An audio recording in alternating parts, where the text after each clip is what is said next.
पुन्हा एकदा स्वागत आहे तुमचं आपल्या शाश्वत अकॅडमीच्या युट्यूब चॅनलला। मागच्या वेळेस जसं आपण तलाठी भरतीबद्दल पूर्ण नॉर्मलायझेशन बद्दल वगैरे जसा व्हिडिओ बनवला, त्यानंतर मला अनेक कॉल आले किंवा मेसेज आले की यानंतर तुम्ही आणखी ग्रामसेवक भरतीबद्दल काही व्हिडिओ बनवा किंवा ग्रामसेवक भरतीबद्दल काही विशेष माहिती द्या व्हिडिओ बनवून। तर त्याच अनुषंगाने आज आपण ग्रामसेवक भरतीबद्दल किंवा ग्रामसेवक भरतीविषयी तुम्हाला अभ्यासाचे नियोजन कसे असावे किंवा ग्रामसेवक भरतीमध्ये पैकीच्या पैकी मार्क कसे मिळावे।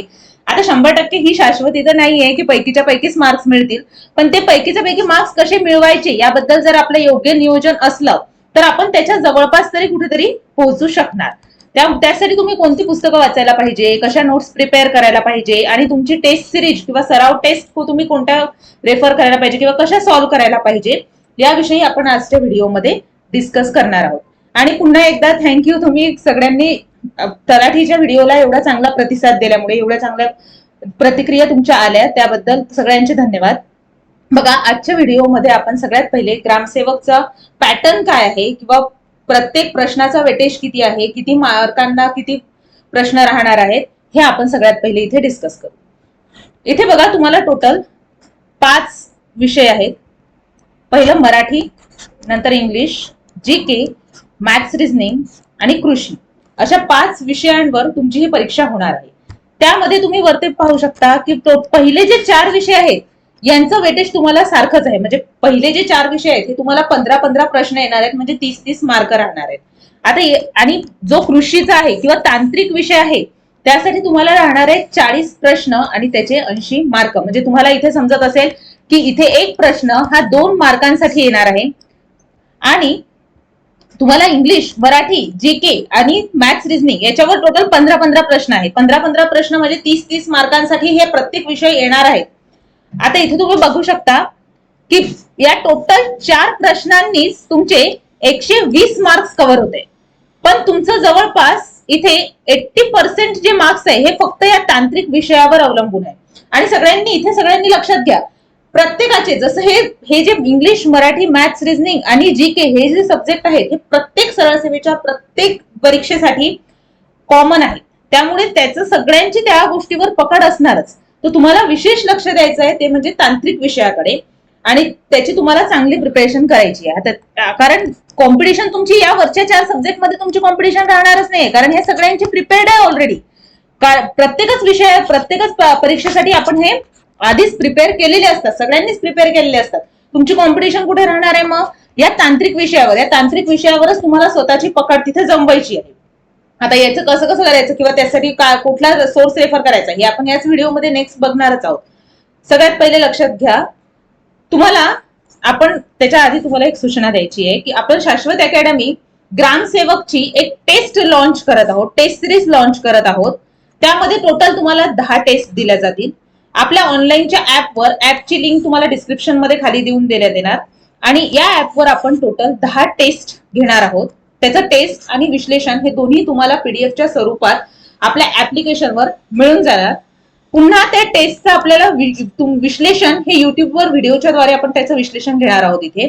आणि या पूर्ण टेस्ट सिरीजची फीज राहणार फक्त 199 रुपये, म्हणजे तुम्हाला 199 रुपयामध्ये इथे 10 टेस्ट सिरीज प्रोव्हाइड केल्या जातील। आणि मागे ह्या ज्या सगळ्या टेस्ट सिरीज आहेत ह्या आतापर्यंत मागे ज्या IBPS ने ज्या परीक्षा घेतलेल्या आहेत, या IBPSच्या झालेल्या पॅटर्न नुसारच ह्या समोर टेस्ट सिरीज ह्या सेट करण्यात आलेल्या आहे, म्हणूनच आपण टेस्ट एवढ्या लेट इथे टाकत आहोत।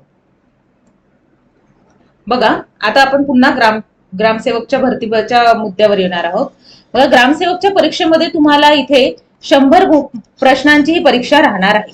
100 प्रश्नांच्या परीक्षेसाठी तुम्हाला 200 गुणांची ही परीक्षा होणार आहे आणि तुम्हाला प्रत्येक योग्य उत्तरासाठी इथे 2 गुण देण्यात येणार आहेत। आणि हे सगळ्यांना माहितीच आहे नंतर की 2 तासाची ही परीक्षा राहणार आहे। ही परीक्षा टोटल किती तासाची राहणार आहे? 2 तासाची ही परीक्षा राहणार आहे। आणि आणखी एक गोष्ट, याच्यामध्ये कुठलीही निगेटिव्ह मार्किंग म्हणजेच नकारात्मक गुणांकन पद्धत लागू नाही, बरोबर। आता नेक्स्ट बघा, सगळ्यात इम्पॉर्टंट की याचा सिलेबस काय काय आहे आणि या सिलेबस साठी आपण कुठले कुठले बुक्स रेफर करायला पाहिजे। सगळ्यात पहिले आपण डिस्कस करू मराठीबद्दल।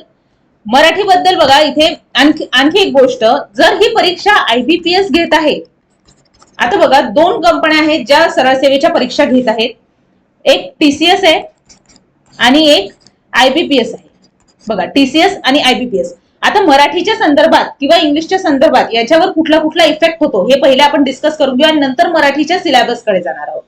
बघा, जर परीक्षा TCS नी घेतली, जर ही परीक्षा TCS घेत असेल तर TCS शक्यतो जास्तीत जास्त भर त्यांचा व्याकरण आणि इथे शब्दसंग्रह दोन्ही गोष्टींवर TCS चा भर असतो. पण जसं की आपली ग्रामसेवकची एक्झाम ही IBPS द्वारे घेण्यात येत आहे, IBPS द्वारे घेण्यात येत आहे, म्हणून IBPS चा पॅटर्न हा पूर्णतः TCS पेक्षा वेगळा येतो. बघा, इथे IBPS मध्ये IBPS व्याकरणवर जास्त फोकस न करता इथे शब्दसंग्रहावर जास्त फोकस करतो. जसं तुम्ही आतापर्यंतच्या परीक्षा बघितल्या असणार, आतापर्यंत IBPS ने घेतलेल्या कोणत्या कोणत्या परीक्षा, जसं ZP ची आपली विस्तार अधिकारी सांख्यिकीची परीक्षा झाली किंवा आता झालेली अर्थ आणि सांख्यिकीची परीक्षा, या परीक्षांमध्ये मराठीचा काय पॅटर्न आहे तसंच पॅटर्न तुमचा ग्रामसेवकचा राहणार आहे. बरोबर. आता इथे पहा, जर IBPS परीक्षा घेत आहे तर याच्यामध्ये तुम्हाला सगळ्यात पहिले सर्वसामान्य शब्दसंग्रह असा टॉपिक दिलेला आहे सिलेबसमध्ये. सर्वसामान्य शब्दसंग्रह म्हणजे तुम्हाला समानार्थी शब्द, विरुद्धार्थी शब्द आणि शब्द समूहाबद्दल एक शब्द याच्यावर प्रश्न येणार आहेत. नेक्स्ट, वाक्यरचना. वाक्यरचनामध्ये वाक्यांचे प्रकार आणि वाक्यातील त्रुटी शोधणे. आणखी एक गोष्ट बघा, वाक्यांबद्दलच आणखी एक टॉपिक याच्यामध्ये IBPS आणखी एका टॉपिकवर प्रश्न विचारते, ते म्हणजे तुम्हाला टोटल असे 4 वाक्य दिलेले असतात आणि ते 4 वाक्य तुम्हाला एका क्रमानुसार एका सिक्वेन्स वाईज लावायचे असतात. यावर पण प्रश्न विचारण्याचा IBPS चा जास्तीत जास्त कल असतो, त्यामुळे त्या पण गोष्टीवर तुम्हाला फोकस करायचा आहे. नंतर बघा, व्याकरण. आता व्याकरणामध्ये इथे जरी शब्दांच्या जाती, प्रयोग, समास, काळ आणि अलंकार हे टॉपिक दिलेले असले तरीही आतापर्यंत जो IBPS चा ट्रेंड सुरू झालेला आहे किंवा आतापर्यंत जे IBPS ने पेपर सेट केलेले आहे, प्रत्येक पेपरला त्यांचा सिलेबस हाच आहे. तरी पण त्यांचा पेपरमध्ये प्रश्न विचारण्याचा जो सगळ्यात जास्त कल आहे तो हे म्हणजे व्याकरणवर कमी प्रश्न विचारतात, ते शब्दसंग्रह, वाक्यरचना किंवा वाक्यप्रचार याच्यावर जास्त भर देण्यात येतो. म्हणून तुम्ही कुठेतरी व्याकरणला थोडं निग्लेक्ट करू शकता किंवा कमी फोकसमध्ये ठेवू शकता. सगळ्यात जास्त तुम्हाला भर द्यायचा आहे ते म्हणजे शब्दसंग्रहावर, वाक्यरचना आणि म्हणी आणि वाक्यप्रचारांवर. आणि नंतर तुम्हाला उतार्यांवर प्रश्न राहतील. उतार्यांवर जवळपास तुमचे इथे 5 प्रश्न येतात. बघा, टोटल फक्त आणि फक्त मराठीचा जो विषय आहे हा फक्त आपल्याला इथे 15 मार्कांसाठी येत आहे. तुम्ही जर विचार केला फक्त 15 मार्कांसाठी जर हा सब्जेक्ट आहे तर याच्यामध्ये 5 प्रश्न तर उतार्यावरच येत आहे. म्हणजे तुमच्या हातात बाकीच्या जे टॉपिक आहेत त्याच्याविषयी किती प्रश्न झाले? फक्त 10 प्रश्न. आता त्या 10 प्रश्नांमध्ये जसा माझा अंदाज आहे तर सगळ्यात जास्त प्रश्न हे शब्दसंग्रह आणि वाक्यप्रचारांवरच येतील आणि जवळपास 1 ते 2 प्रश्न कदाचित या व्याकरणवर येऊ शकतो, पण व्याकरणवर शक्यतो IBPS खूप कमी प्रश्न विचारते. म्हणून म्हणी, वाक्यप्रचार आणि शब्दसंग्रह यावर जास्त फोकस करा, म्हणजे तुमचा स्कोअर मराठीमध्ये जवळपास आउट ऑफ येऊ शकतो. आणि मराठीमध्ये आउट ऑफ स्कोअर घेणं हे काही कठीण गोष्ट नाहीये, कारण ज्याचे शब्दार्थ आणि म्हणी, वाक्यप्रचार स्ट्रॉंग आहे तर उतारात तुम्ही इझिली सॉल्व्ह करू शकता सगळेजण. बरोबर. आता सगळ्यात पहिले आपल्याला पाहायचं आहे की आपण बुक्स कोणते कोणते वापरायला पाहिजे. बरोबर. मराठीसाठीची बुक लिस्ट. आता इथे बघा, बुक लिस्ट किंवा कोणताही सब्जेक्ट प्रिपेअर करताना तुम्हाला सगळ्यात पहिले हे माहिती पाहिजे की त्या सब्जेक्टचा आपल्या एक्झामला कोणता काय दर्जा आहे. जसं आपल्याला मराठीला 12वी दर्जा सांगितलेला आहे. बरोबर. 12वी दर्जा जर सांगितलेला आहे तर तुम्हाला जी लेवल राहील ही त्या मानाने कमी राहील, कारण पदवीचा जर दर्जा असला तर लेवल जास्त राहते आणि खूप हाय लेवलचे प्रश्न येतात. जसं प्रयोगाचे खूप डीप प्रश्न येणार, अलंकारावर खूप डीप प्रश्न येणार किंवा समासावर जास्त प्रश्न उतरू शकतात. पण इथे तुमचा 12वीचा दर्जा असल्यामुळे तुमचे मॅक्झिमम प्रश्न हे फक्त शब्दसंग्रहावर आणि वाक्यप्रचार आणि म्हणीवर याच्यावर जास्त फोकस केला जाईल. तर त्यासाठी प्रिपेअर करण्यासाठी तुम्हाला मी सजेस्ट करेल की एक तर तुम्ही मोरा वाळंबेचं बुक वापरू शकता. मराठी व्याकरणासाठी एक तर मोरा वाळंबेचं बुक वापरा, नाहीतर बाळासाहेब शिंदेचं बुक वापरा. जे पण तुम्हाला कम्फर्टेबल असेल, जे तुम्ही आतापर्यंत पण जे रेफर केलेलं असेल तेच कंटिन्यू करा. मी असं सांगणार नाही की माझा हा व्हिडिओ बघितल्यानंतर जर तुम्ही मोरा वाळंबे रेफर करत असाल तर बाळासाहेब शिंदेकडे जायचं असं बिलकुल नाही. जे तुम्ही आतापर्यंत रेफर करत आलेले आहे मराठीसाठी तेच बुक वापरा. एकच बुक कंटिन्यू ठेवा. दोन्ही बुक सोबत घ्यायचे नाही. एक तर मोरा वाळंबेच वापरा, एक तर बाळासाहेब शिंदे वापरत असाल तर तेच कंटिन्यू करा, बाळासाहेब शिंदेच वापरा. आता बघा, मोरा वाळंबेमध्ये शब्दसंग्रहाचं एक स्पेशल बुक आहे ते, आणि बाळासाहेब शिंदे मध्ये त्या पुस्तकाच्या मागेच शब्दसंग्रह दिलेला आहे. तर इथं एक गोष्ट लक्षात घ्या, शब्दसंग्रह जो आहे आणि जो मोरा वाळंबे सोबत येतो हा खूप वास्ट आहे. बरोबर, जवळपास तुम्हाला 50 ते 100 पेजेसचा तिथे शब्दसंग्रह भेटतो. तर हा एवढा शब्दसंग्रह लक्षात राहणं हे आपल्या लक्षात राहणं खूप कठीण आहे. म्हणून एक गोष्ट लक्षात घ्या, जे शब्द किंवा जे वाक्यप्रचार आपल्या रोजच्या वापरामध्ये येतात आपल्या तोंडामध्ये, तेच शब्द तुम्ही शक्यतो त्याच्यामधून लर्न करा किंवा त्याच्यामधून पाठ करा. बघा, इथे तुम्ही मोरा वाळंबेचं बुक घेऊ शकता किंवा बाळासाहेब शिंदे, हे दोन्ही बुक मराठीसाठी जे पण तुम्हाला योग्य वाटेल, जे पण तुम्हाला कम्फर्टेबल असेल, त्या दोनपैकी तुम्ही कुठलं पण बुक वापरू शकता. आता नेक्स्ट बघा, इथे इंग्लिशसाठी पण आपल्याला तसंच 15 मार्क्सच वेटेज आहे. बरोबर, 15 मार्क्सचं वेटेज, 15 प्रश्न आहेत आणि 30 मार्कांचं इथे वेटेज आहे. आणि या इंग्लिशसाठी पण आपल्याला 12वीचाच दर्जा देण्यात आला आहे. 12वीचाच दर्जा आहे इंग्लिशसाठी पण. आता इंग्लिशमध्ये सगळ्यात पहिले आपण बघून घेऊ की टॉपिक कोणते कोणते आहेत. इथे बघा, जनरल वोकॅब्युलरी आहे, म्हणजे तुम्हाला सिनोनिम्स आणि अँटोनिम्स तिथे आहेत. नंतर सेंटेन्स स्ट्रक्चर आहे, types of sentence and error detection आहे. नंतर ग्रामर आहे, ग्रामर मध्ये तुम्हाला पार्ट ऑफ स्पीच करायचे आहेत, डायरेक्ट इनडायरेक्ट स्पीच करायचं आहे, सब्जेक्ट व्हर्ब ऍग्रीमेंट करायचं आहे आणि टेन्स, एवढे तुम्हाला टॉपिक प्रिपेअर करायचे आहेत. नेक्स्ट आयडम अँड फ्रेजेस आहेत आणि नंतर कॉम्प्रेन्शन ऑफ पॅसेज आहे. आता सगळ्यात पहिले बघा, अँटोनिम्स आणि सिनोनिम्स आणि हे सगळे जे टॉपिक आहेत, या सगळ्या टॉपिकसाठी तुम्ही बुक कुठला रेफर करायचं हे आपण पहिले पाहून घेऊ. यासाठी तुम्ही एकतर बाळासाहेब शिंदेचं बुक वापरू शकता, एकतर बाळासाहेब शिंदेचं बुक वापरा किंवा MJ शेखचं बुक वापरा. या दोनपैकी कुठलंही एक पुस्तक तुम्ही रेफर करू शकता, पण एकच करा दोनपैकी, कारण जर दोन्ही वाचले तर लेवल वेगवेगळे होते आणि दोन्ही वाचण्याची इथे कुठली काहीच गरज नाहीये. त्यामुळे जर तुम्ही बाळासाहेब शिंदे वाचत असाल, तुम्हाला जर बाळासाहेब शिंदे समजण्यासारखं असेल तर बाळासाहेब शिंदे वापरा, आणि जर MJ शेख समजण्यासारखं असेल तर MJ शेख वापरा. आता आणखी एक गोष्ट लक्षात घ्यायची, जेव्हा तुम्ही ही परीक्षा, ग्रामसेवकची जी परीक्षा देत आहे, सगळ्यात मुख्य गोष्ट, ग्रामसेवकची परीक्षा ही IBPS कंडक्ट करत आहे आणि जिल्हा परिषद भरतीमध्येच येणारी परीक्षा आहे. जिल्हा परिषद भरतीच्या या आधी पण काही परीक्षा झालेल्या आहेत. जसं तुम्ही वनरक्षक मध्ये बघितलं असेल, वनरक्षकची परीक्षा जर TCS कंडक्ट करत आहे, तर वनरक्षकच्या जेवढे शिफ्ट झाल्या त्याला पेपर हा जवळपास सेम राहिलेला आहे. बरोबर, त्याच्यामध्ये पेपरमध्ये कुठलेही चेंजेस आलेले नाहीत. तसंच सेम आता IBPS मध्ये पण होणार आहे. बघा, IBPS ची ही जी भरती आहे, ग्रामसेवकची जी भरती आहे, ही कशामध्ये येणार आहे, आपल्या जी झेडपीची भरती आहे त्याच्यामध्येच येते. बरोबर, आता झेडपीचे पेपर आधीच झालेले आहेत, जसं विस्तार अधिकारी सांख्यिकीचा पेपर झाला किंवा आणखी काही पेपर जे झाले त्याचनुसारच आता हा पॅटर्न समोर फॉलो होणार आहे.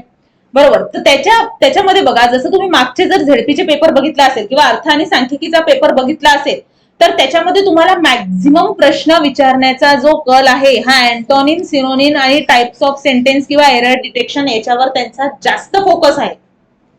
आता ह्या गोष्टी आपण का बरं लक्षात ठेवायच्या, किंवा झेडपीचे जे आतापर्यंतचे पेपर झाले ते आपण का बरं डिस्कस केले पाहिजे आधीपासून, कारण तोच ट्रेंड आता तुम्हाला ग्रामसेवकला येणार आहे. बरोबर, म्हणून एक गोष्ट लक्षात घ्या, इथे IBPS जर पेपर काढत आहे तर IBPS चा पॅटर्न जो आहे हा सगळ्यात जास्त अँटोनिम, सिनोनिम आणि टाइप्स ऑफ सेंटेन्स, किंवा आणखी एक गोष्ट जी मित्रांनो याच्यामध्ये दिलेली नाहीये ती म्हणजे पॅराजंबल. IBPS 100% झेडपी मध्ये पॅराजंबल वर प्रश्न विचारण्याचे आहे, जे त्यांनी इथे ग्रामर मध्ये किंवा सेंटेन्स स्ट्रक्चर मध्ये कुठंच मेन्शन केलेलं नाही, पण याच्यावर प्रश्न येतात. जसं आतापर्यंतच्या झेडपीच्या जे परीक्षा झाल्या त्याच्यामध्ये सगळ्या याच्यामध्ये इंग्लिशचा सिलेबस जो आहे तो हाच दिलेला आहे.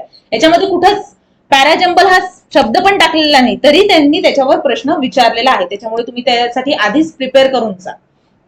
आता इथे बघा, सगळ्यात पहिले तुम्ही बाकीचे जे 4 हे आहे, जसं वोकॅब्युलरी आहे किंवा सेंटेन्स स्ट्रक्चर आहे, ग्रामर आहे, आयडम फ्रेजर्स आहेत, यासाठी आपण MJ शेख किंवा बाळासाहेब शिंदे रेफर करून आरामात होऊन जाते. आता तुमचा प्रॉब्लेम राहिला तो म्हणजे पॅसेजचा. पॅसेजमध्ये जर तुम्हाला आउट ऑफ मार्क्स आणायचे असतील तर त्यासाठी तुम्ही TCS IBPS previous year question म्हणून एक बुक येते B पब्लिकेशनचं, ते तुम्ही रेफर करू शकता. मग त्यामध्ये तुमचे इंग्लिशचे पॅसेज कव्हर होऊन जातो आणि मराठीचे पॅसेज कव्हर होऊन जातो, कारण तुमची प्रॅक्टिस तेवढी मॅक्झिमम राहते. आणि पॅराग्राफला तुम्ही कुठलंही म्हणजे लॉजिक न लावता सरळ सरळ इथे प्रॅक्टिस जास्त वर्क करते पॅसेजसाठी. त्यामुळे तुम्ही पॅसेजची प्रॅक्टिस जी आहे ही TCS IBPS च्या बी पब्लिकेशनच्या बुक थ्रू त्याची तुम्ही प्रिपरेशन तिथे करू शकता. त्यामुळे बघा इंग्लिशमध्ये पण आउट ऑफ मार्क्स घेणं हे काही जास्त टफ नाही, कारण इथे जे तुम्हाला 12वीचा दर्जा दिलेला आहे त्याच्यामुळे तुम्हाला अँटोनिम सिनोनिम्स जे विचारले जातील हे एकदम बेसिक लेवलचे राहतात, एकदम बेसिक लेवलचे इथे तुम्हाला विचारल्या जाणार आहे. निश्चितच तुम्हाला सगळ्यांना ते अटेम्प्ट करता येतील 100%. जर तुम्ही बाळासाहेब शिंदे मधले पण अँटोनिम सिनोनिम करून गेले किंवा MJ शेख मधले पण करून गेले तरी तुम्हाला आरामात या एक्झाम मध्ये इंग्लिशमध्ये आउट ऑफ मार्क्स घेता येतात, ते काही एवढं कठीण नाहीये. आता नेक्स्ट बघा, सामान्य ज्ञान GK, सगळ्यात महत्वाचा विषय. आता बघा इथे GK मध्ये तुम्हाला टोटल जसं भारताचा इतिहास आहे, भारताचा व महाराष्ट्राचा भूगोल आहे, भारतीय अर्थव्यवस्था आहे, ग्राम प्रशासन आहे, समाज सुधारक, चालू घडामोडी, कृषी, संबंधित जिल्ह्याचा भूगोल आणि हवामान, हे बरेच विषय तुम्हाला इथे दिलेले आहेत. आता पहिले आपण याच्याबद्दल एक एक विषयाबद्दल डिस्कशन करू. आणि इथे आणखी एक गोष्ट लक्षात घ्यायची, कारण आपल्याला GK ला एवढे सारे टॉपिक जरी असले तरी प्रश्नांची संख्या किती आहे, फक्त 15 प्रश्न येणार आहेत. टोटल GK चे एवढे मोठे टॉपिक तुम्ही टॉपिक प्रिपेअर करून पण तुम्हाला फक्त 15 मार्क्सला तिथे GK येणार आहे. आता त्याच्यावर तुम्हाला अनालिसिस करावं लागेल की कोणत्या टॉपिकवर जास्त प्रश्न येऊ शकतात, कोणत्या टॉपिकवर कमी प्रश्न येऊ शकतात, हे तुम्हाला अनालिसिसने समजून जाते. बघा आतापर्यंत जेवढे झेडपीचे पेपर झालेले आहेत, आता मी जे पण सांगत आहे तुम्हाला की नाही पुढे याच्यावर प्रश्न येऊ शकतो, ग्रामसेवकला त्याच्यावर प्रश्न येऊ शकतो, हे फक्त आणि फक्त जिल्हा परिषद किंवा IBPS चे जे आतापर्यंतचे पेपर झालेले आहेत त्याच्यावरून मी तुम्हाला हे अनालिसिस सांगत आहे. आणि जवळपास अंदाज पण असाच आहे की आतापर्यंत जे झेडपीचे पेपर झाले त्यानुसारच आता IBPS हा ग्रामसेवकचा पेपर पण सेट करणारच आहे. कारण की ग्रामसेवक हा पद हे कशामध्ये टाकण्यात आलेलं आहे, झेडपी भरतीमध्येच टाकण्यात आलेलं आहे, बरोबर. म्हणजे जिल्हा परिषदची जी भरती होणार आहे त्याच्यामध्येच हे पद टाकण्यात आलेलं आहे. म्हणजे बाकीचे जे पेपर जसे होतील तसाच तोच ट्रेंड इकडे पण फॉलो केला जाईल, बरोबर. आता इथे बघा तुम्हाला आधुनिक भारताचा इतिहास दिलेला आहे, आधुनिक महाराष्ट्राचा भूगोल दिलेला आहे, अर्थव्यवस्था दिलेला आहे, ग्राम प्रशासन, जिल्हा प्रशासन, समाज सुधारक, चालू घडामोडी. बघा वरचे जे आपले जवळपास 4 टॉपिक आहेत, या 4ही टॉपिक साठी तुम्हाला वापरायचा आहे तात्यांचा ठोकळा. आता तात्यांचा ठोकळा का, मी प्रत्येक यासाठी वेगवेगळं पण तुम्हाला रेफर करू शकले असते, जसं MPSC वाले वापरतात, MPSC चे जे स्टुडंट आहेत ते पण वापरतात. जसं इतिहाससाठी मी रंजन कोळंबे सांगू शकले असती, भूगोलसाठी पण पुन्हा दीपस्तंभ आहे, नंतर इकॉनॉमिक्स साठी पण तुमचा रंजन कोळंबे आहे. पण तो डाटा खूप वास्ट आहे, तुमच्याकडे तेवढा वेळ शक्यतो आता नाहीये. जर नोव्हेंबर मध्ये एक्झाम झाली तर खूप लवकर परीक्षा आहे, तेवढ्या परीक्षेसाठी तुम्ही एवढ्या लवकर एवढे पुस्तकं प्रिपेअर करू शकत नाही. मी तुम्हाला सांगते सोर्स कमी ठेवा, पण तोच सोर्स पुन्हा पुन्हा पुन्हा पुन्हा तोच सोर्स वाचत राहा. आणि सगळ्यात जास्त फोकस करा तुम्ही की झेडपी मध्ये IBPS प्रश्न कसे विचारत आहे, कारण तुमच्याकडे तेवढा वेळ आहे की तुमचे झेडपीचा तुमचा पेपर व्हायच्या आधी अनेक पेपर झालेले असतील. जसं सांख्यिकीचा पेपर पण झालेला आहे किंवा बाकीचे पण जे पेपर झालेले आहेत ते तुमच्यासाठी एक गोल्डन चान्स आहे की तुम्ही ते प्रिव्हियस इयर पेपर बघू शकता, जे ते प्रिव्हियस पेपर बघून समोरचा अनालिसिस करू शकता. आता इथे जसं मागे जेवढ्या पण एक्झाम झेडपी मध्ये झाल्या, जसं सांख्यिकीची वगैरे किंवा IBPS नी पण जेवढ्याही परीक्षा घेतल्या त्या सगळ्या परीक्षांमध्ये सिलेबस मध्ये इतिहास, भूगोल, अर्थव्यवस्था, समाज सुधारक हे टॉपिक जरी टाकलेले असले तरी पण त्यांचा मॅक्झिमम प्रश्न विचारण्याचा कल हा सगळ्यात जास्त राहतो तो म्हणजे चालू घडामोडीवर. सगळ्यात जास्त प्रश्न येतात आपल्याला चालू घडामोडी आणि दुसरं म्हणजे संबंधित जिल्ह्याचा भूगोल. या 2 गोष्टीवर तुम्हाला सगळ्यात जास्त फोकस करायचा आहे. सगळ्यात पहिले जर अभ्यासाला सुरुवात करत असाल तर सगळ्यात पहिले ह्याच गोष्टी अभ्यासाला घ्या. आता ते कोणत्या पुस्तकातून करायचं, काय करायचं हे मी तुम्हाला इथे सांगतच आहे.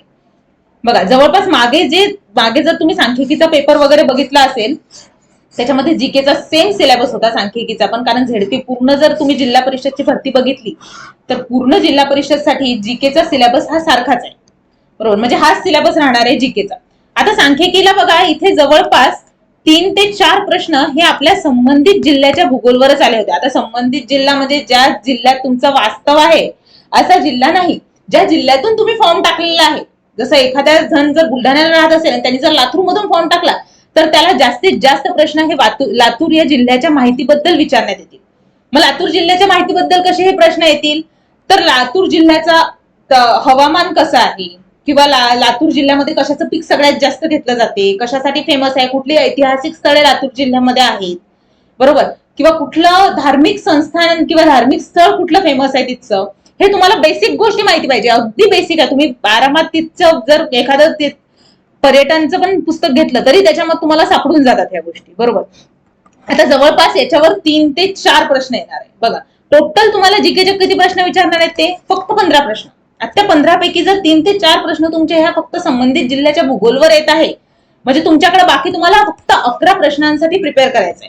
आता 11 प्रश्नांसाठी तुमच्याकडे टॉपिक बघा किती आहे. इतिहास आहे, भूगोल आहे, अर्थव्यवस्था आहे, समाज सुधारक आहेत, पुन्हा चालू घडामोडी आहे. एवढे सारे टॉपिक आहे फक्त 11 प्रश्नांसाठी तिथे तुम्हाला. आता त्याच्यामध्ये आणखी एक गोष्ट लक्षात ठेवा, तुम्हाला सेकंड प्रायोरिटी द्यायची आहे, ते म्हणजे तुम्हाला करंट अफेअरला. आता करंट अफेअर प्रिपेअर कोणते करायचे किंवा कशातून प्रिपेअर करायचे आहेत बघा. तुम्ही इथे करंट अफेअर साठी सिम्प्लिफाईडची मॅगझिन वापरू शकता. सॉरी बघा, तुम्ही इथे करंट अफेअर साठी सिम्प्लिफाईडची मॅगझिन वापरू शकता किंवा अभिनवची मॅगझिन वापरू शकता. आता इथे पण थोडंसं स्मार्ट वर्क करायचं की आपण घेतलं चालू घडामोडीचं पुस्तक आणि ते पूर्ण पहिलेपासून तर लास्ट पर्यंत फक्त रट्टा मारलं, असं करायचं नाही. बघा, तुम्ही आता ग्रामसेवक या पदासाठी प्रिपरेशन करत आहे आणि तुमचा जो हा पेपर आहे हा ग्रामसेवक पदासाठी आहे, तर तुम्हाला अशाच चालू घडामोडींकडे लक्ष द्यायचं आहे जे या पदाशी निगडित असतील. बघा, जसं आपण आता तलाठीमध्ये पाहिलं ना, तलाठी भरतीमध्ये जे पण प्रश्न आले होते चालू घडामोडीचे, हे शक्यतो इकॉनॉमिक्स बेसिसवर जास्त होती किंवा आर्थिक ज्या चालू घडामोडी असतात त्याच्यावर त्यांचा जास्त कल होता. का बरं? कारण पुढे जेव्हा हे पद राहते, तलाठीचं जे पद आहे त्यांना समोर तशी कामं दिले जातात, बरोबर. आता जर तुम्ही इन फ्युचर भविष्यात जर तुम्ही ग्रामसेवक होतात, बरोबर, तर भविष्यात ग्रामसेवकांना कोणते कोणते कामं दिले जातात किंवा ग्रामीण पातळीवरचे जे कामं असतात हेच कामं तुम्हाला तिथे दिले जातील. आता ग्रामीण पातळीवरचे कामं म्हणजे सगळे तुम्हाला कृषीशी रिलेटेड तिथे कामं दिले जातात.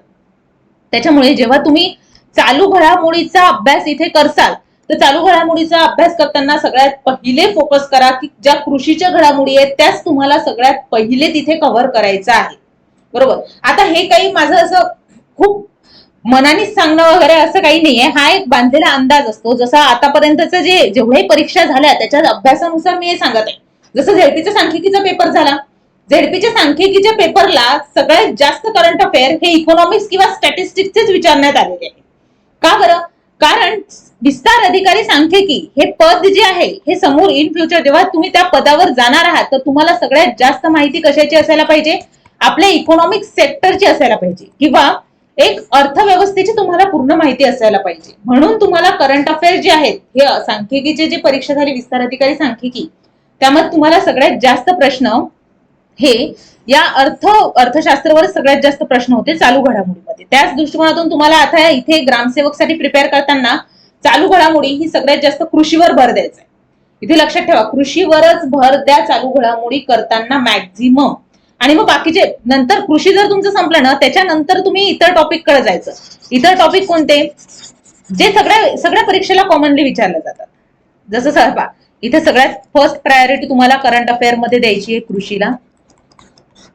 नंतर तुम्हाला सेकंड प्रायोरिटी द्यायची आहे पुरस्कार, कारण पुरस्कारवर पण बरेच प्रश्न आतापर्यंत आलेले आहेत बघा पुरस्कारवर. नंतर तुम्हाला थर्ड प्रायोरिटी द्यायची आहे ज्या आपल्या राज्याच्या घडामोडी असतात. कारण लक्षात घ्या, ही महाराष्ट्र शासनमध्ये तुम्ही पुढे जाऊन काम करणार आहात, त्यामुळे महाराष्ट्र शासनाच्या ज्या चालू घडामोडी आहेत हे तुम्हाला माहिती असायलाच पाहिजे, बरोबर. आणि नंतर तुमचे जे इतर टॉपिक आहेत उरलेले ते तुम्ही कव्हर करा. आता इथे बघा, तुम्ही एकतर सिम्प्लिफाईड, जसं मी तुम्हाला बुक सांगितले, तुम्ही करंट अफेअरसाठी इथे सिम्प्लिफाईड पण वापरू शकता किंवा अभिनव प्रकाशनचं बुक वापरू शकता. जर हे दोन्ही बुक तुम्हाला रेफर करायला कुठे पण कठीण जात असेल किंवा कुठे रीड करणं हार्ड जात असेल तर लक्षात घ्या, तुम्ही इथे ऑनलाईन मध्ये कुठलेही बघितले करंट अफेअर तरी चालते.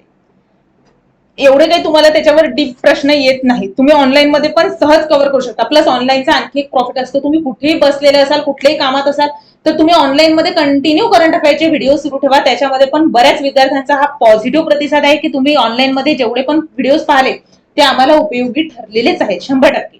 तर तुम्ही एक ऑनलाईन मध्ये पण प्रिपेअर करू शकता. हे बघा, जे आपल्याला सोयीस्कर आहे, जे आपल्याला परवडते अशाच दृष्टिकोनातून आपल्याला अभ्यास करायचा आहे. आपला जसा वेळ ऍडजस्ट होतो.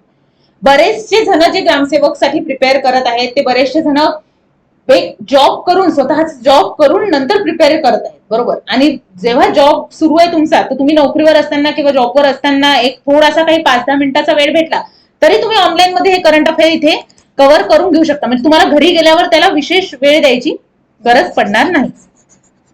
बघा, आता हे करंट अफेअरचं झालं आपलं. नंतर कृषी व ग्रामीण विकास यासाठी पण तुम्हाला ठोकड्यामध्ये, एकनाथ पाटलांच्या ठोकड्यामध्ये हा विषय ऑलरेडी दिलेला आहे. आणि संबंधित जिल्ह्याचा भूगोल, संबंधित जिल्ह्याचा भूगोल, सामाजिक इतिहास हे पण तुम्हाला त्यासाठी प्रिपेअर करायचं आहे. आणि हवामान आणि इत्यादी संबंधित बाबी. म्हणजेच तुम्हाला जीके मध्ये ओव्हरऑल सगळ्यात जास्त फोकस कोणत्या याच्यावर करायचं आहे ते म्हणजे करंट अफेअर आणि सेकंड तुमचं संबंधित जिल्ह्याचा भूगोल. या दोन गोष्टी सगळ्यात पहिले प्रिपेअर करायला घ्या आणि नंतर बाकीच्या गोष्टींना हात घाला. जसं इतिहास आहे, भूगोल आहे, अर्थशास्त्र आहे, ह्यांना नंतर प्रायोरिटी, सेकंड प्रायोरिटीवर ठेवा. सगळ्यात पहिले तुमचं प्रायोरिटीवर काय राहायला पाहिजे, करंट अफेअर आणि जो तुमचा संबंधित जिल्ह्याचा भूगोल, सामाजिक इतिहास वगैरे जे पण संबंधित जिल्ह्याची माहिती आहे ती. आलं लक्षात. आता नेक्स्ट आपण घेणार आहोत तिथे मॅथ्स आणि रिझनिंग. आता बघा, इथे मॅथ्स आणि रिझनिंग वर इथे आणखी एक गोंधळ, बऱ्याच विद्यार्थ्यांचं एक माइंडसेट बनलेलं आहे की जर इथे आता ग्रामसेवकची जी परीक्षा आहे ही इथे आयबीपीएस घेत आहे, तर आता ही परीक्षा जर आयबीपीएस घेत आहे तर याच्यामध्ये मॅथ्सच, मॅक्झिमम मॅथ्सच विचारला जाईल, हा बऱ्याच विद्यार्थ्यांचा झालेला समज आहे, बरोबर. आपण त्याला गैरसमज म्हणू शकतो, कारण झेडपीच्या आतापर्यंत जेवढ्याही परीक्षा झालेल्या आहे याच्यावर मॅक्झिमम फोकस हा मॅथ्सवर न करता त्यांनी जवळपास इक्वल वेटेज असते मॅथ्स आणि रिझनिंगचं, बरोबर. त्यामुळे मॅथ्स आणि रिझनिंग इथे दोन्ही टॉपिकवर तुम्ही फोकस करा. आता मॅथ्स साठी तुम्ही कुठलंही बुक वापरू शकता, जसं सचिन ढवळेचं बुक वापरू शकता किंवा RS अग्रवालचं बुक वापरू शकता, RS अग्रवाल पब्लिकेशनचं बुक वापरू शकता किंवा सचिन ढवळे पब्लिकेशनचं बुक वापरू शकता, बरोबर. किंवा आणखी इथे एक फिरोज पठाणचं पण बुक तुम्ही वापरू शकता. किंवा तुमचं आणखी जे TCS IBPS चे जे मी पेपर सांगितलेले प्रिव्हियस इयर पेपर, त्यामधूनच जवळपास तुमचं हे चांगलं कव्हर होऊन जाईल. TCS IBPS चे जेवढे पण प्रिव्हियस इयरचे पेपर आहेत त्याच्यामधलं मॅथ्स आणि रिझनिंग घेऊन बसायचं, दिवसभर त्याची प्रॅक्टिस केली तरी तुमचे त्याच्यामध्ये ऍट अ टाइम तुमचे सगळेच टॉपिक एकाच वेळेला कव्हर होऊन जात असतात, बरोबर. तर तुम्ही ते पण त्याच्यामधून पण रेफर करू शकता. आता मॅथ्स रिझनिंगचे जवळपास सगळ्यांचे सोर्स हे वेगवेगळे राहतात, पण सगळ्यामध्ये कंटेंट तर एकच आहे 100%. आता नेक्स्ट बघा, सगळ्यात महत्वाचा विषय तांत्रिक. कारण आतापर्यंत आपण जेवढेही विषय बघितले, इंग्लिश, मराठी, जीके आणि मॅथ्स रिझनिंग, या सगळ्या विषयांमध्ये सगळ्यांचा या विषयांवर चांगला हात बसलेला असतो. आता तुमची कॉम्पिटिशन कुठे राहणार किंवा कॉम्पिटिशन कुठे वाढणार, हा म्हणजे या तांत्रिक विषयामध्ये. आता तांत्रिक विषय ब्रॅकेटमध्ये कृषी का बरं लिहिलंय, जसं मी तुम्हाला आताच सांगितलं, ग्रामसेवक झाल्यानंतर तुमची जी पोस्टिंग आहे, तुमचं जो तुम्ही जे ग्रामसेवक झाल्यानंतर तुमचं कार्य हे कुठं केलं जाईल, तर तुम्ही ग्रामीण पातळीवर इथे वर्क करणार आहात. ग्रामीण पातळीवर वर्क करणार आहे म्हणजे तुम्हाला कृषीचं बेस्ट नॉलेज असणं आवश्यक आहे, तरच तुम्ही त्या पदावर तिथे टिकू शकता, बरोबर. तर यामध्ये आणखी काही सब पॉइंट आहेत बघा. जसं पहिलं आहे समाजशास्त्र विषयक ज्ञान. समाजशास्त्र विषयक ज्ञान मध्ये येते मग समाज मानसशास्त्र, समुदाय संस्था, समाज सुधारकांचे योगदान, सामाजिक समस्या. आता बघा, हे जे आता हे जे समोर येणारे टॉपिक आहेत हे कोणीच आतापर्यंत वाचलेले नसतात. तुमच्या सगळ्यांसाठी हे टॉपिक नवीनच राहणार आहेत. त्याच्यामुळे तुम्ही जे बुक मी सांगते फक्त त्या बुक मधून ते टॉपिक रेफर करून घ्या आणि पाठ करून घ्या तुम्हाला समोर. कारण प्रश्नांची जी लेवल आहे आता याच्यामध्ये, आणखी तांत्रिक विषयाला जी प्रश्नांची लेवल आहे ती इथे डिप्लोमाची लेवल सांगितलेली आहे, म्हणजेच पदविकाची लेवल सांगितलेली आहे. कृषीच्या डिप्लोमाची जी लेवल असते प्रश्नांची तीच लेवल इथे सांगितलेली आहे. म्हणजे एवढी काही हार्ड लेवल नाहीये, ती सोपीच असणार आहे परीक्षा, बरोबर. आता इथे बघा, समाजशास्त्र विषयक ज्ञान हा आपला पहिला टॉपिक आहे. समाजशास्त्र विषयक ज्ञानसाठी तुम्हाला 11वी आणि 12वी स्टेट बोर्डचे समाजशास्त्रचं बुक रेफर करायचं इथे. समाजशास्त्र 11वी आणि 12वीचं समाजशास्त्रचं बुक इथे वाचा समाजशास्त्र विषयासाठी, बरोबर. मग त्यामध्ये तुमचे सगळेच टॉपिक कव्हर होऊन जातात. समाज मानसशास्त्र पण कव्हर होते, सामुदायिक संस्था पण, समाज सुधारांचे योगदान पण, आणि सामाजिक समस्या आणि योजना, सामाजिक कायदे पण, सगळे टॉपिक तुमचे त्या दोन बुक मध्ये आरामात कव्हर होऊन जातात. बघा, नेक्स्ट टॉपिक आहे आपला पंचायत राज व्यवस्था. पंचायत राज व्यवस्था लक्षात घ्या, याच्याकडे तुम्हाला विशेष ध्यान द्यायचं आहे, पंचायत राज व्यवस्थेकडे. जसं याच्यामध्ये सब टॉपिक आहे 73वी घटना दुरुस्ती आणि महाराष्ट्रामधील ज्या स्थानिक स्वराज्य संस्था आहेत त्या. आता याच्याकडे का बरं विशेष लक्ष द्यायचं आहे? कारण की तुम्हाला इन फ्युचर जे तुमचं कार्य आहे हे स्थानिक स्वराज्य संस्थेमध्येच आहे, म्हणून तुम्हाला याच्याकडे जास्त फोकस करायचा आहे. किंवा मला तरी वाटते की तांत्रिक सब्जेक्ट जर तुमचे 40 प्रश्न जर तुम्हाला विचारण्यात येतील तर जवळपास याच्यामधले 10 प्रश्न हे तुमचे पंचायत राज व्यवस्थेवरच विचारण्यात येतील. कारण तुमचं जे इन फ्युचर कार्य आहे ते याच कॅटेगरीमध्ये किंवा पंचायत राजमध्येच तुमचं पुढचं जे कार्य आहे ते राहणार आहे. बरोबर. ग्रामसेवक पदावर जेव्हा तुम्ही रुजू होसाल तर तेव्हा तुमचं सगळ्यात जास्त तुम्हाला ग्रामपंचायत मध्येच तुमचं कार्य राहते, म्हणून तुम्हाला पंचायत राज हे चांगलं प्रिपेअर करायचं आहे. बघा, पंचायत राज साठी तुम्ही इथे किशोर लवटेचं बुक वापरू शकता. पण लक्षात घ्या, किशोर लवटेचं बुक घेतल्यानंतर त्यामधून फक्त 73वीच घटना दुरुस्ती करा आणि महाराष्ट्रातील स्थानिक स्वराज्य संस्था एवढेच पॉइंट त्याच्यामध्ये करा. म्हणजे महाराष्ट्राविषयीच्या ज्या पण आपल्या समित्या असतील त्याच्यामध्ये, बरोबर, किंवा 73वी घटना दुरुस्ती जी आहे ती, बस हे दोनच टॉपिक कव्हर करायचे आहेत. कारण किशोर लवटेच्या बुकमध्ये बरेच टॉपिक दिलेले आहेत. नगर परिषद, नगरपालिका, महानगरपालिका, 74वी घटना दुरुस्ती, हे सगळे टॉपिक किशोर लवटेच्या बुकमध्ये दिलेले आहे. पण तुम्हाला किशोर लवटेच्या बुकमधून फक्त दोनच टॉपिक प्रिपेअर करायचे, ते म्हणजे 73वी घटना दुरुस्ती आणि महाराष्ट्राच्या स्थानिक स्वराज्य संस्था. लक्षात घ्या, तुम्हाला परीक्षेला जाताना एकच जे मी बुक सांगते ते बुक पूर्णच्या पूर्ण न वाचता सिलेबस नुसार जा. सिलेबस मध्ये जेवढा पॉइंट दिलेला आहे तेवढाच पॉइंट प्रिपेअर करायचा, कारण तुम्हाला तेवढ्याच पॉइंटवर प्रश्न येणार आहे. मग बाकीचं कशाला आपल्याला पाठ करायचं ना, बरोबर. आता नेक्स्ट बघा, आणखी एक विषय याच्यामध्ये कृषी विषयक ज्ञान. कृषी विषयक ज्ञान मध्ये खूप सारे टॉपिक आहेत, जसं कृषी मूल तत्वे, पीक उत्पादन तंत्रज्ञान, फलोत्पादन, पीक संरक्षण, कृषी अवजार, कृषी विस्तार, माहिती तंत्रज्ञान, सहकार पथ पुरवठा, सेंद्रिय शेती, कृषी आधारित उद्योग, पर्यावरणीय बदल, असे अनेक टॉपिक तुम्हाला इथे कृषी विषयक ज्ञान मध्ये दिलेला आहे. आता हे जे सगळेच्या सगळे टॉपिक आहेत तुमचे, हे फक्त तुमच्या एकमेव बुक मध्ये कव्हर होऊन जातील. तुम्ही कृषी विषयक ज्ञान या टॉपिक साठी तुम्ही कृषी शास्त्राचं बुक वाचायचं आहे. कृषी शास्त्राचं बुक वाचायचं आहे. कृषी शास्त्राच्या बुक साठी तुम्हाला एकतर तुम्ही कृषी शास्त्राचं रंजन कोळंबे सरांचं बुक वाचा, नाहीतर सिम्प्लिफाईड पब्लिकेशनचं पण कृषी शास्त्राचं बुक आहे, सिम्प्लिफाईड पब्लिकेशन, किंवा ज्ञानदीप पब्लिकेशनचं पण तुम्ही कृषी शास्त्राचं बुक वाचू शकता. बघा, तिन्ही बुक कृषी शास्त्राचे, रंजन कोळंबे, सिम्प्लिफाईड आणि ज्ञानदीप. आणि हे या तिन्हीपैकी कुठलंही एकच पुस्तक घ्या, जे तुम्हाला सोयीस्कर पडेल असं एकच बुक तुम्ही तिथे रेफर करा. आता बघा, तुम्हाला याच्यावर पण जवळपास 40 पैकी जवळपास 20 प्रश्न, 15 ते 20 प्रश्न तुम्हाला या घटकावर येऊ शकतात, बरोबर. तर त्यामध्ये बघा, कृषी शास्त्राचे जे पुस्तक आहे याच्यामध्ये बरेचसे टॉपिक आहेत, तर त्याच्यामधून तुम्हाला हेच टॉपिक प्रिपेअर करायचे जे आपल्याला सिलेबस मध्ये दिलेले आहेत. तर या तीनपैकी तुम्ही कुठलेही एक बुक रेफर करू शकता. एकतर रंजन कोळंबे करा, नाहीतर सिम्प्लिफाईड करू शकता, किंवा नाहीतर ज्ञानदीप करा. कुठलेही तीनपैकी एक बुक वापर करू शकता. आता इतर मध्ये बघा, इतर मध्ये कोणते कोणते टॉपिक दिलेले आपल्याला? आपत्ती व्यवस्थापन, महाराष्ट्राची ग्रामीण आर्थिक व्यवस्था, अर्थव्यवस्था किंवा केंद्र पुरस्कृत ग्रामीण विकासाच्या विविध योजना, मूलभूत संगणक ज्ञान, माहिती तंत्रज्ञान कायदा 2000, जैवविविधता आणि सांडपाणी आणि घनकचरा व्यवस्थापन. ह्याच्यामध्ये बघा इतर टॉपिक आहेत.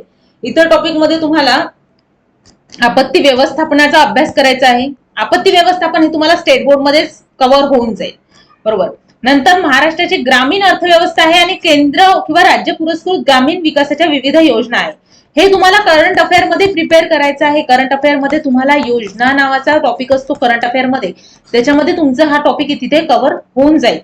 बघा, मूलभूत संगणकचं ज्ञान, यासाठी तुम्हाला कुठलंही पुस्तक वापरायची गरज नाही, कारण की जेवढं बेसिक इन्फॉर्मेशन आपल्याला, आता आजकाल तर सगळ्याच जणांना कम्प्युटरची बेसिक नॉलेज तर असते आणि त्याच्यावरच तुम्हाला प्रश्न येईल. त्यासाठी कोणतेही विशेष असं बुक वाचू नका, बरोबर. आणि माहिती तंत्रज्ञानचा अधिनियम 2000 हे तुम्ही कुठल्याही बुक मधून, तुमचे जे कायद्याचं तुमच्याकडे असेल त्याच्यामधून तुम्ही हे रेफर करू शकता.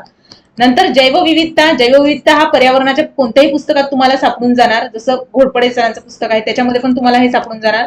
किंवा सांडपाणी घनकचरा व्यवस्थापन, हे पण आपल्या ज्या रोजच्या माहितीतल्या गोष्टी असतात त्याच्याबद्दल त्याच्यामध्ये प्रश्न असतात, बरोबर. तर याविषयी तुम्हाला आपण आतापर्यंत बघा, आतापर्यंत आपण जो जो सिलेबस पाहिला आपण एकदा पुन्हा रिवाइज करून घेऊ.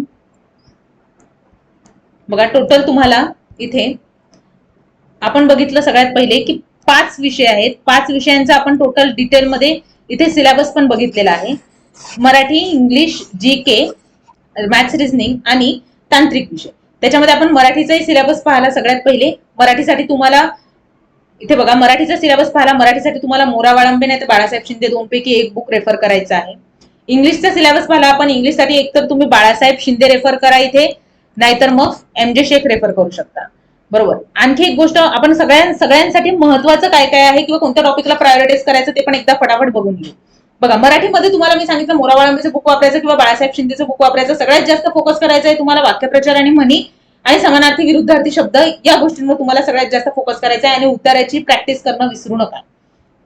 नेक्स्ट बघा, इथे इंग्लिशसाठी तुम्हाला बाळासाहेब शिंदे किंवा MJ शेखचं बुक वापरायचं आहे आणि सगळ्यात जास्त तुम्हाला इथे फोकस करायचं आहे sentence, types of sentence and error detection सगळ्यात मेन. आणि पॅराजंबलचं पण व्यवस्थित प्रिपरेशन करून ठेवा, कारण पॅराजंबलवर पण 100% प्रश्न येणारच. आणि इथे पण पॅसेजची प्रिपरेशन करायची बी पब्लिकेशनच्या बुकमधून. नंतर बघा, सामान्य आपण जीकेचं बघितलं. जीकेसाठी तुम्हाला इतिहास, भूगोल, अर्थव्यवस्था आणि ग्राम प्रशासन हे जे टॉपिक आहे यासाठी तुम्हाला वापरायचा आहे तात्यांचा ठोकळा आणि एक म्हणजे एकनाथ पाटलांचा ठोकळा. आणि चालू घडामोडीसाठी तुम्हाला वापरायचं आहे एक तर सिम्प्लिफाईडचं बुक वापरा, नाहीतर अभिनव पब्लिकेशनचं बुक वापरा, नाहीतर मग ऑनलाईन जेवढं तुमचे कव्हर करणं होईल तेवढं ऑनलाईन कव्हर करा. पण चालू घडामोडीमध्ये पण आपण इथे पाहिलं कृषीवर जास्त फोकस करा, नंतर पुरस्कारांवर आणि नंतर ज्या आपल्या राज्याच्या चालू घडामोडी आहेत त्याच्यावर फोकस करा. नंतर तुम्हाला संबंधित जिल्ह्याच्या भूगोलवर पण विशेष लक्ष केंद्रित करायचं, कारण त्याच्यावर 3 ते 4 प्रश्न येणार आहेत, म्हणजे 100% येणार आहेत, बरोबर. नंतर आपण बघितलं मॅथ्स रिझनिंग साठी तुम्ही सचिन ढवळे वापरू शकता, RS अग्रवाल पण वापरू शकता, फिरोज पठाण पण वापरू शकता, किंवा TCS IBPS चे जे प्रिव्हियस इयर प्रश्न असतात ते पण तुम्ही रेफर करू शकता. नेक्स्ट प्रश्न आहे तो बघा तांत्रिक विषयाचा. तांत्रिक विषयासाठी समाजशास्त्रासाठी तुम्हाला 11वी-12वीचं समाजशास्त्राचं बुक वापरायचं आहे. पंचायत राजसाठी किशोर लवटे सरांचं बुक वापरायचं आहे. नंतर कृषी विषयक ज्ञानसाठी तुम्ही तीन पैकी कुठल्याही एका पब्लिकेशनचं बुक वापरा, एकतर रंजन कोळंबे, नाहीतर सिम्प्लिफाईड, नाहीतर ज्ञानदीपचं पुस्तक वापरा. बघा, इतर मधले जे टॉपिक आहे हे आपण आता डिस्कस केलेलेच आहे. बघा, याप्रमाणे तुम्हाला ग्रामसेवक या पदासाठी तयारी करायची आहे. बघा मित्रांनो, काहीच कठीण नाहीये. ग्रामसेवक या पदासाठी तुम्हाला आउट ऑफ मार्क्स घेणं हे कुठंच कठीण नाही, कारण तुम्हाला फक्त एक लक्षात घ्या, इथे जे पहिले जे सब्जेक्ट येतात इंग्लिश, मराठी, मॅथ्स, रिझनिंग हे शक्यतो सगळ्यांचेच प्रिपेअर असतात आणि सगळ्यांचे जर प्रिपेअर आहेत तर तुम्ही त्याला निग्लेक्ट करून चालणार नाही. तुम्हालाही ते तेवढेच व्यवस्थित प्रिपेअर करायचे आहेत आणि नंतर फोकस करा सगळ्यात इम्पॉर्टंट म्हणजे तांत्रिक विषयाकडे, कारण तांत्रिक विषयामध्येच तुम्हाला मार्क्स मिळवायचे आहेत, तरच तुमची ती पोस्ट होऊ शकते. आणि कॉम्पिटिशन ग्रामसेवक या पदासाठी खूप जास्त आहे, त्यामुळे मॅक्झिमम रिव्हिजन करा, मॅक्झिमम टेस्ट सिरीज सॉल्व्ह करा. जेवढ्या टेस्ट तुम्हाला सॉल्व्ह करता येतील तेवढ्या टेस्ट सॉल्व्ह करा, कारण जेव्हा तुम्ही टेस्ट सॉल्व्ह करसाल, कृषी वगैरे हे जे सब्जेक्ट आहे हे तुमची टेस्ट मध्येच कव्हर होऊ शकतात, टेस्ट मध्येच तुम्हाला त्याचा अनुभव येऊ शकतो. त्यामुळे तुम्ही आपल्या ऍपवर जाऊन पण टेस्ट सिरीज हे विकत घेऊ शकता आणि टेस्ट सिरीज तिथे पण सॉल्व्ह करू शकता. आता नेक्स्ट बघा, इथे आणखी एक सूचना, आपली ग्रामविकास या पदासाठी गणित व बुद्धिमत्ताची बॅच लॉन्च झालेली आहे. ते तुम्ही आपल्या ऍपची, जी मी डिस्क्रिप्शन मध्ये जी ऍपची लिंक दिलेली आहे, आपली शाश्वत अकॅडमीचं जे ऍप आहे त्यावर ही पूर्ण बॅच आपण अपलोड केलेली आहे मॅथ्स आणि रिझनिंगची. पण तिथे जाऊन तुम्ही ती बॅच परचेस करू शकता मॅथ्स रिझनिंगसाठी. सो विद्यार्थ्यांनो, व्यवस्थित ग्रामसेवकसाठी व्यवस्थित प्रिपरेशन करा. मॅक्झिमम मार्क्स येणं हे कुठेच कठीण नाहीये. फक्त तुम्हाला विचार करताना त्या पदाबद्दल विचार करा की तुम्ही ग्रामसेवकच्या पदावर जाणार आहात, तर त्या दृष्टिकोनातूनच आधीपासून अभ्यास करायचा. मग ते तुमचं चालू घडामोडीमध्ये असो का तुमच्या तांत्रिक विषयामध्ये असो, तुम्हाला विचार करताना तुम्हाला त्या पदावर गेल्यानंतर आपली कामं काय आहेत त्याविषयीच आधी जर विचार केला, त्याच्यावरच सगळे प्रश्न आणि क्वेश्चन पेपर डिपेंड असतो. म्हणून तुम्ही त्याच दृष्टिकोनातून इथे प्रिपरेशन करा. सगळ्यांनी व्यवस्थित अभ्यास करा ग्रामसेवकचा. ऑल द बेस्ट सगळ्यांना ग्रामसेवकच्या प्रिपरेशनसाठी.